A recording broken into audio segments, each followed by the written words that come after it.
Imagina un espectáculo de típicos bailarines folclóricos en un resort turístico, vestidos con trajes coloridos pero simplificados, ejecutando coreografías repetitivas para un público que solo busca entretenimiento. Esta imagen encapsula la folclorización, la reducción de las expresiones culturales a productos comercializables, despojados de su contexto y significado original. Es menester, no exclusivo de la psicología social, interesarnos por analizar cómo este fenómeno afecta a las comunidades, qué papel juega el turismo cultural y de qué manera el capitalismo moldea y a menudo distorsiona nuestras percepciones sobre lo auténtico. ¿Alguna vez has visitado un lugar y te has sentido conectado con su historia, sus tradiciones o su gente? Eso es turismo cultural, una experiencia que va más allá de las fotos y los souvenirs. Se trata de sumergirnos en la identidad de otros pueblos para, paradójicamente, entendernos mejor a nosotros mismos. El turismo cultural puede ser una herramienta de conexión o de colonialismo disfrazado. La diferencia está en nuestra actitud. ¿Somos observadores pasivos o invitados respetuosos? Como dice la antropóloga Valen Smith, el verdadero encuentro cultural ocurre cuando dejamos de ser turistas para volvernos estudiantes temporales de otra forma de vida. La folclorización transforma tradiciones vivas en mercancías estáticas. Un ejemplo claro es el Día de los Muertos en México, donde rituales profundamente espirituales se convierten en decoraciones genéricas para hoteles o películas animadas. Si bien esto difunde la cultura, también la vuelve superficial, reduciéndola a estereotipos. Por ello, no podemos omitir los impactos negativos como la pérdida del significado, que es cuando las prácticas se adaptan al gusto del turista y no a su esencia. Así también como la exotización, que es cuando se refuerza la idea de que ciertas culturas son pintorescas en lugar de complejas. Y claro, también está la frente a una explotación económica donde las ganancias rara vez benefician en realidad a las comunidades originarias. Las selecciones turísticas reflejan nuestros valores. Estas señalan que algunos buscan culturas exóticas para sentirse aventureros, mientras que otros prefieren destinos famosos por estatus social. La pregunta incómoda es, ¿viajamos para aprender o para validar nuestros prejuicios? No todo es positivo. Cuando la cultura se convierte en espectáculo para turistas, pierde autenticidad. Cohen advertía sobre la folclorización, comunidades que modifican sus tradiciones para satisfacer expectativas ajenas. Además, el turismo masivo puede desplazar a residentes locales como ocurre en muchas partes de Latinoamérica. ¿Dónde queda el respeto por lo que se visita? Uno de los motores para esta folclorización es, por supuesto, el sistema capitalista que prioriza el beneficio sobre la autenticidad. Las tradiciones se empaquetan. Para ser consumidas crean una versión edulcorada de la realidad. El capitalismo no solo comercia bienes materiales, también convierte la cultura en producto. Bajo su lógica, todo puede ser empaquetado, vendido y consumido. Incluso aquello que alguna vez tuvo un significado profundo para las comunidades. La folclorización es, en esencia, la conversión de tradiciones vivas en mercancías estandarizadas, diseñadas para satisfacer la demanda del mercado global. La priorización del capitalismo de lo rentable por encima de lo auténtico conlleva una simplificación de las tradiciones complejas. Estas se reducen a elementos visualmente atractivos pero vacíos. Ejemplo de esto son los zarapes mexicanos, que tienen diseños cargados de historia familiar y simbología indígena.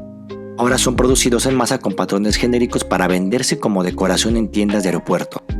La estandarización también se presenta en cómo lo que se vende como típico suele ser una versión homogeneizada.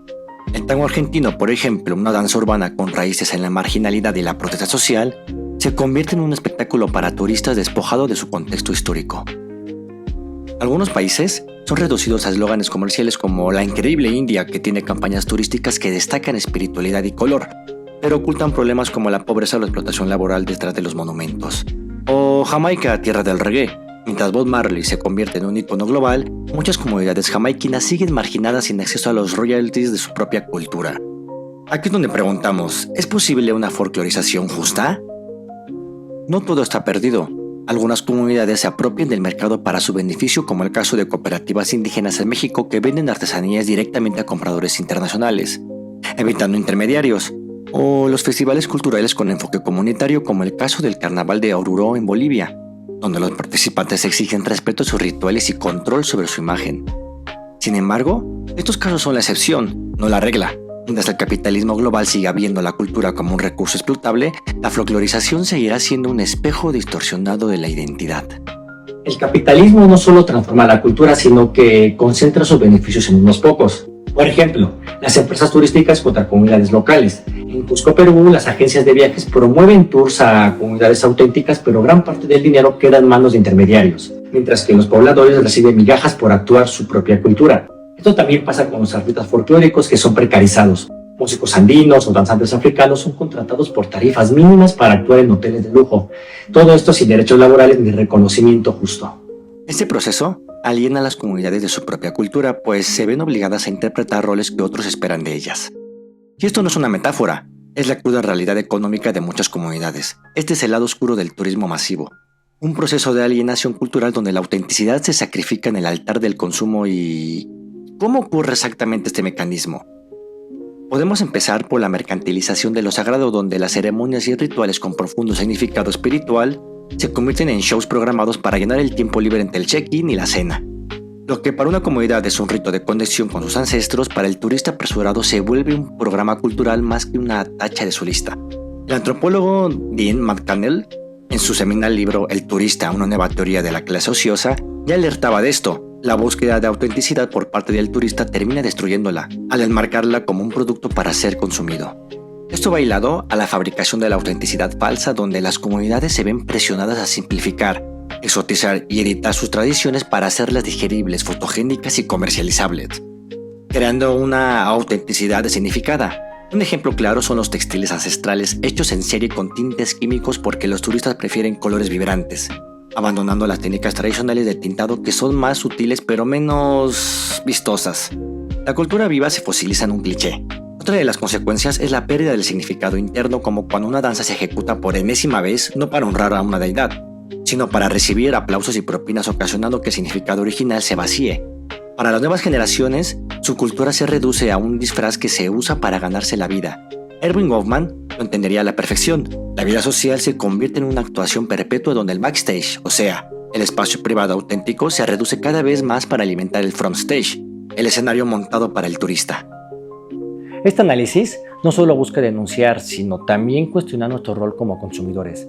Cada vez que compramos un recuerdo cultural, estamos celebrando una tradición o contribuimos a su vaciamiento. Estamos frente a una comodificación donde lo sagrado se vuelve souvenir. Como ejemplo de esto son las ceremonias indígenas, que han sido convertidas en show para turistas.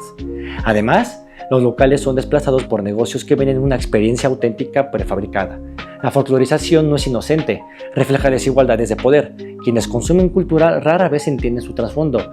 Sin embargo, el turismo cultural podría reorientarse hacia modelos éticos donde las comunidades controlen su narrativa y también sus recursos. Como sociedad, debemos preguntarnos, ¿queremos un mundo donde la diversidad sea un escaparate o un diálogo respetuoso? La respuesta define si la globalización nos enriquece o nos empobrece. El turismo cultural no tiene por qué ser extractivo. Cuando alineamos intereses y respetamos la agencia de las comunidades, viajar se transforma en un acto de intercambio mutuo. Todos ganan, nadie pierde. Un turismo basado en el respeto a ciclos y significados sería lo ideal. Ejemplo de esto es lo que ocurre en Bali, donde ciertas ceremonias sagradas están restringidas a turistas. En vez de verlo como una limitación, operadores responsables lo explican como parte de la experiencia. No todo es para consumo público, entender los límites también es cultura. Esto evita la folclorización y preserva el sentido original de los rituales. La diferencia radica en un cambio de mentalidad, de ver a las comunidades como atracciones a tratarlas como socias. Esto no es solo ético, sino que enriquece la experiencia de todos, además de evitar el agotamiento comunitario. Cuando los locales se benefician económicamente, el turismo deja de ser una invasión y se convierte en una fuente de orgullo y sostenibilidad. La desposesión simbólica es uno de los peores efectos, ya que la comunidad pierde la autoridad sobre su propia narrativa. La cultura deja de ser algo que se vive y se transmite para convertirse en algo que se interpreta para un público externo. El poder de decidir qué es auténtico, interesante o valioso ya no reside en los abuelos o los líderes espirituales, sino en las agencias de viaje, los influencers y los algoritmos que promueven destinos. Se crea una dependencia psicológica y económica que es profundamente alienante. Todo esto no es un simple intercambio cultural, es un desequilibrio de poder. La comunidad se convierte en un actor de un guión que no escribió para satisfacer una demanda que tampoco creó, arriesgando lo más valioso que tiene, su identidad. Una pregunta interesante e incómoda que debemos hacernos es, ¿estamos dispuestos a pagar por una experiencia que puede estar costándole a una comunidad su alma?